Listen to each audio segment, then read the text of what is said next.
13 अध्याय ऋषि कहने लगे कि जिस पिशाच को देवदूती ने मुक्त किया वह पहले द्रविड़ नगर में चित्र नाम वाला राजा था। वह बड़ा शूरवीर सत्यपरायण और तथा पुरोहितों को आगे करके यज्ञ आदि करता था। दक्षिण दिशा में उसका राज्य था और उसके कोष धन से भरे हुए थे।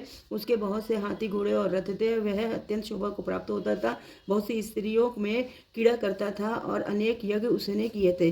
वह नित्य अतिथियों की पूजा करता था और शस्त्र विद्या में निपुण था और ब्रह्मा विष्णु महेश तथा सूर्य की पूजा सदैव किया करता था। वह जंगल में भी स्त्रियों से घिरा हुआ कीड़ा किया करता था। एक बार वह पाखंडियों के मंदिर में गया और वेदहीन भस्म लगाए हुए पाखंडी महात्मा बने हुए से उस राजा की बातचीत हुई। पाखंडियों ने कहा कि हे राजन, शैव धर्म की महिमा सुनो।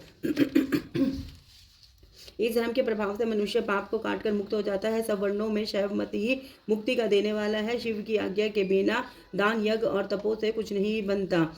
शिव का सेवक होकर भस्म धारण करना, जटा रखने से ही मनुष्य मुक्त हो सकता है। जटा धारण करने तथा भस्म लेपन से ही मनुष्य शिव के समान हो जाता है। इसके बराबर कोई पुण्य नहीं है। जटा भस्म धारण किए हुए सभी योगी शिव के सदृश होते हैं। अंध, जड़, नपुंसक तथा मूर्ख सब जटा से ही पहचाने जाते हैं। शूद्र वर्ण के शैव भी पूजनीय हैं। विश्वामित्र क्षत्रिय होकर तप से ब्राह्मण हो गए। वाल्मीकि चोर होकर उत्तम ब्राह्मण हो गए। अतएव शिव पूजन में किसी बात का विचार नहीं है। तप से ही ब्रह्मत्व प्राप्त होता है, जन्म से नहीं। इसी कारण शैव का दर्शन उत्तम है तथा शिव के सिवाय दूसरे देवता का पूजन ना करे। शिव तपस्वी को विष्णु का त्याग करना चाहिए, ना ही विष्णु की मूर्ति का पूजन करना चाहिए। विष्णु के दर्शन से शिव का द्रोह उत्पन्न होता है और शिव के द्रोह से रौरावादी नरक मिलते हैं। इसी से भवसागर से पार कर होने के लिए विष्णु का नाम भी ना लेना चाहिए। शिव भक्त निशंक होकर जो शिव से प्रेम करता है वह कैलाश में वास करता है, इसमें कुछ संदेह नहीं है। इस धर्म के पालन करने वालों का कभी नाश नहीं होता है। इस पाखंडी के ऐसे वचन सुनकर राजा ने मोह में आकर उनका धर्म ग्रहण कर लिया। वह वैदिक धर्म का त्याग दिया। वैदिक धर्म को त्याग दिया। श्रुति स्मृति और ब्राह्मणों की निंदा करने लगा। उसने अपने घर के अग्निहोत्र को बुझा दिया और धर्म के कार्य बंद कर दिए। विष्णु की निंदा और वैष्णवों से द्वेष करने लगा और बोला, कहाँ है विष्णु, कहाँ देखा जाता है, कहाँ रहता है, किसने देखा है। और जो लोग नारायण का भजन करते थे उनको दुख देता था। पाखंडियों का मत ग्रहण कर राजा वैदिक धर्म, व्रत, दान और दानियों को नहीं मानता था। अन्याय से दंड देता और वह कामी राजा सदा स्त्रियों के समूह में गिरा रहता और क्रोध से भरा रहता। गुरु और पुरोहितों के वचनों को नहीं मानता था। पाखंडियों पर विश्वास करता हुआ उनको गांव, हाथी, घोड़े और सुवर्ण आदि देता था। उनके सब कार्य करता, भस्म धारण करता और मस्तक पर जटा रखता था। और जो कोई विष्णु का नाम लेता उसको वध कर दंड दे दिया जाएगा। यह ढूंढी पिटवा दी थी। उसके डर से ब्राह्मणों तथा वैष्णवों ने उस देश को छोड़ दिया और दूसरे देश में चले गए। और सारे देश वासी केवल नदी के जल से जीते थे। जीविका से दुखी होकर वृक्ष आदि नहीं लगाते थे, ना ही खेती करते थे। प्रजा अन्न के अभाव से गला सड़ा अन्न भी खा लेती थी। आचार, विचार, अग्नि, क्रिया सबको छोड़कर काल रूप की तरह वह राजा शासन करता था। कुछ काल पश्चात उस राजा की मृत्यु हो गई और वैदिक रीति से उसकी क्रिया भी नहीं की गई है। यमदूतों से अनेक प्रकार के दुख उठाता हुआ कहीं लोहे की कीलों पर से चलना पड़ा, कहीं जलते अंगारों पर चलना पड़ा। जहाँ सूर्य अति तीव्र था और ना कोई छाया का वृक्ष था, कहीं लोहे के दंडों से पीटा गया, कहीं बड़े बड़े दांतों वाले भेड़ियों और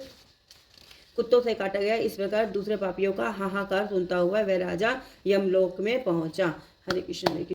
माघ मास महात्म 24 अध्याय। लोग में कहने लगे कि वह राजा पहले तो ताम्रेश्वर नामी नरक में गया, फिर अंध ताम्रेश्वर जहाँ पर अति दुखों को प्राप्त हुआ, फिर महागौरव, फिर कांसूत्र नामी वहाँ नरक में गया, फिर मूर्छा को प्राप्त हो गया, फिर मूर्छा से चेतना आने पर तापन और प्रतापन नाम के नरक में गया। अनेक दुखों को भोगता हुआ वह प्रताप नामक नरक में गया। तब काकोल, कुड़पल, पूर्व, मृतिका, लोह, शंकु, मृजीप आदि नरकों में होता हुआ असिपत्र वन में पहुंचाया गया। फिर लोहधारक आदि नरकों में गिराया गया। भगवान विष्णु के साथ द्वेष करने के कारण वह 21 युग तक भयंकर नरकों की यातना भोगता हुआ नरक से निकलकर हिमालय पर्वत पर बड़ा भारी पिशाच हुआ। उस वन में भूखा और प्यासा फिरता रहा। उसको मेरु पर्वत पर भी कहीं खाने को नहीं मिला और ना पीने का जल।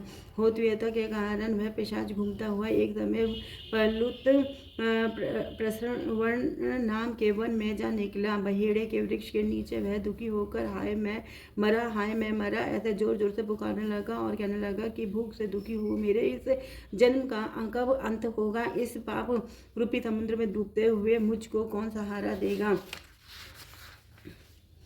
लोमश जी कहने लगे कि इस प्रकार वेद पाठ करते हुए देवदूती ने उसके दुख भरे वचनों को सुना और वहां पर एक पिशाच को देखा जिसकी लाल डरावनी आंखें, दुर्बल शरीर, काले काले ऊपर खड़े हुए बाल, चेहरा विकराल, काला शरीर, लंबी सी जीभ बाहर निकली हुई, लंबे होठ, लंबी जांघें, लंबे लंबे पैर, सूखा चेहरा, गड्ढे जैसी आंखों वाले पिशाच को देखकर देवदूती ने उससे पूछा कि तुम कौन हो और ऐसी करुणा से क्यों रोते हो?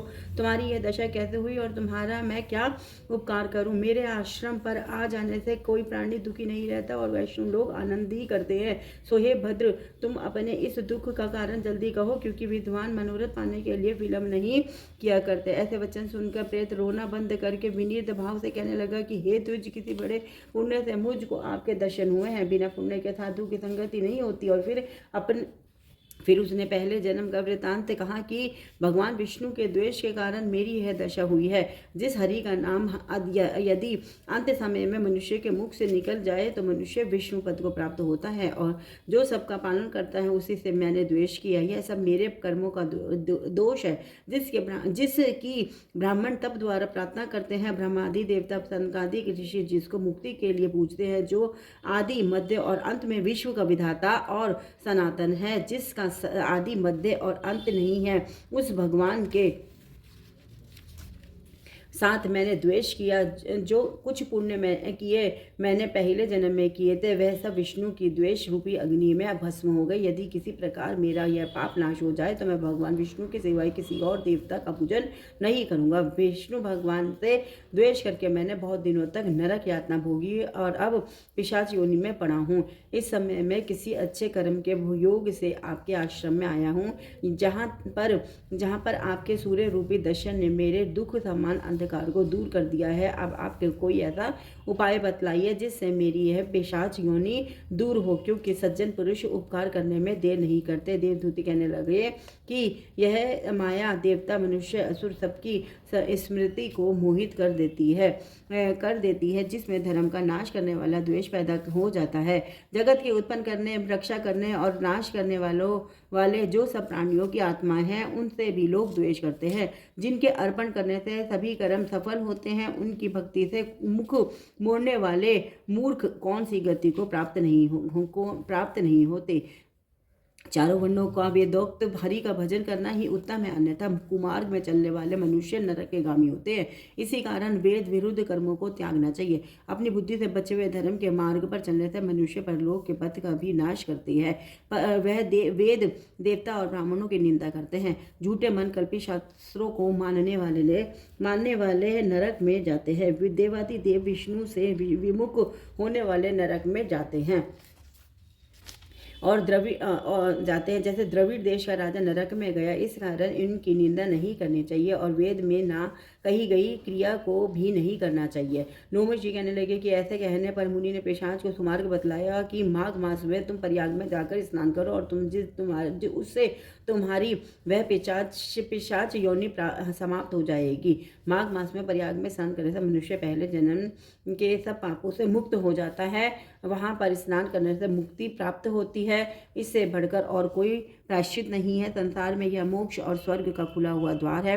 गंगा और यमुना का संगम त्रिवेणी संसार में सबसे उत्तम तीर्थ है। पाप रूपी बंधन को काटने के लिए यह कुल्हाड़ी है। कहाँ तो विष्णु, सूर्य, तेज, गंगा, यमुना का संगम, और कहाँ यह तुच्छ पाप रूपी तृण की आहुति। जैसे घने अंधकार को दूर करने वाला शरद का चंद्रमा चमकता है, उसी तरह संगम के स्नान से मनुष्य पवित्र हो जाता है। मैं तुमसे गंगा यमुना के संगम का वर्णन नहीं कर सकता, जिसके फल की एक बूंद के स्पर्श से केरल देश का ब्राह्मण मुक्त हो गया। ऋषि के ऐसे वचन सुनकर प्रेत के मन में अत्यंत शांति उत्पन्न हो गई, मानो सब दुखों से छूट गया हो। प्रसन्नता से उसने विनय पूर्वक ऋषि से पूछा, हरे कृष्ण कृष्ण कृष्ण हरे हरे, हरे राम राम राम।